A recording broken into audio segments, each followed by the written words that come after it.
In our area here in northeast Iowa, the Saudi Cresco proud of an area great man was born and raised here, that of course being Dr. Norman Borlaug. Not only did he win the Nobel Peace Prize, but the Congressional Gold Medal winner also, and recipient of over 50 honorary doctorate degrees. But his big thing was that the millions of people in third world countries that he saved from starvation. And recently they put up some signage out there so people could better understand Dr. Norman Borlaug. When I say out there, I mean the Borlaug Farm, which is about 4 miles west of Proudman, right now on a gravel road, but soon to be paved, we hope. And we also had a chance to talk with his first cousin, Alan Borlaug, before he skipped off for Arizona for the winter.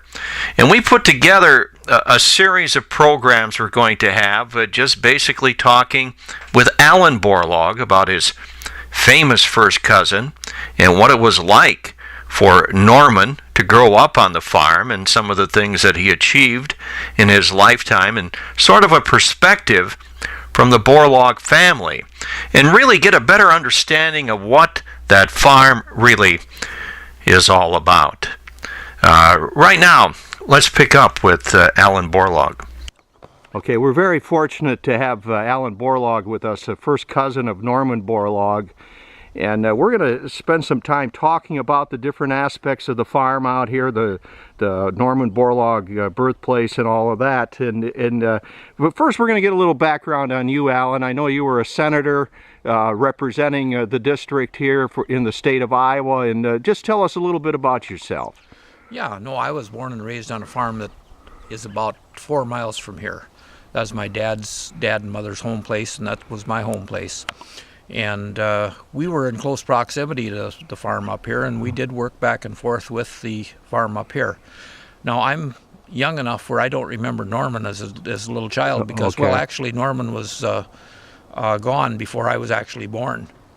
He was out of here in school, but I do remember Norman coming back and visiting several times. But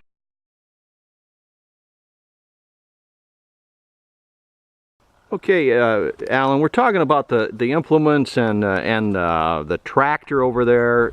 Now, was this a tractor actually used here on this farm? Not on this particular farm. It was used down on the Tom Borlaug farm down there. That's where that farm came. And there's a Fordson back in the weeds back here that was actually used too on the farming. That one might have been used here on that little Fordson. But I grew up riding on a little Fordson.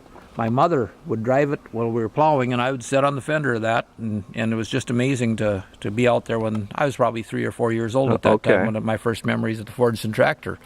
But that was right after the horses were being used.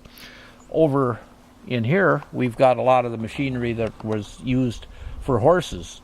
That particular plow on the right there, that one was probably used with the Fordson tractors. That was one of the original plows. Okay. The other plows that are here were horse-drawn plows. They were braking. The one is a braking plow, and the other is just a regular plow that they use, single bottom plow, and 2 horses could pull a single bottom plow, and the other implement there, that's a dump rake. That was used for when they were haying. Haying, yeah. They would go and they would pull bunches of hay in a pile, and then they would dump it. Then they'd go get another dump full, and then they would dump that, and pretty soon they had enough hay to put into a haystack. Okay. A lot of hay was put outside at that time for a haystack, but most of it was preserved in the barns and the hay mows. They hauled it up by rope up into the barns and dumped it up there. And I remember when I was farming with Henry and over at the home place there where Norman was born, we used slings. That's where you would lay ropes down and hook the ropes to the hay and pull it up with ropes, and then it'd dump it.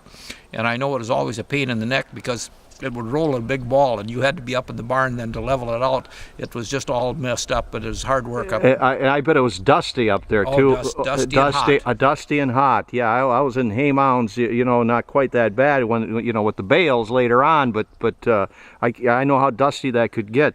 And while we're out here in this area of the farm, Let's talk about that house, because that's where I guess they got it out of Sears Roebuck. That was the Sears and Roebuck house. And I don't remember the exact year that was bought, but I think the price was under $1,000, $900 and some dollars for that particular house. One more thing about this area, I see the old outhouse out over there. Is that the original one that was here all this time, or is it? No, it's a different outhouse. It's a different one. Okay. Okay. But that was our bathroom. Yeah. I don't think a lot of people today realize it, especially younger people, that you had to go out and do your business in the dead of winter. When it's 20 below zero, those seats are awfully cold. Yeah. Anything else we should know about this general area here, Alan, before we move on? Well, no, but the barn, people spend a lot of time in the barn. Yeah. In the morning, you'd get up and you'd go down and you'd milk the cows and you did chores. So you were in the barn probably for about 2 hours in the morning and about 2 hours at night at least. And that was actually the center of the outside, is what it was. And then when it came harvest season, you're very busy. We were picking corn by hand at that particular time, husking corn. And that was a tremendous job. I remember still going with the horses husking corn. And I thought I was driving the team, because I'd sit up there in the wagon and with the reins in my hand, and I thought I was driving those horses, but my dad would say, "Get up," and they would take it, then he'd say, "Ho," and the horses would stop, and the horses didn't need me up in there at all. And one more thing, you used to have family reunions out here on this farm. Oh, several family reunions. Right here on this farm. Right on this farm and on the over at Grandma. Okay. But yeah, Grandma would be there. Grandpa had died before I was born. Okay. But so I don't remember Grandpa, but Grandma was always at the family reunions. Okay. Oh, that's fantastic. We had fun at these family reunions. It turned into rhubarb a lot of times because the brothers all were pretty stubborn. And I remember Henry and Oscar and my dad Ned and Douglas Cochran, who was the brother-in-law to my dad. Okay. He married Clara Cochran, who was the youngest of the four kids in the family. But they'd always end up talking about politics or talking about religion. Yeah, two things you shouldn't talk about. Two things you shouldn't talk about. Invariable, that was the center of topic. And the arguments they'd have, and I remember my Uncle Oscar. He'd stand there and he'd say, "No, by hell." that was actually put the exclamation point on it. Yeah, Oscar would say that.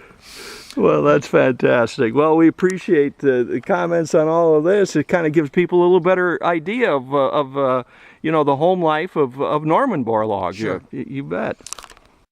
Hope you enjoyed Alan Borlaug talking about his famous first cousin, Dr.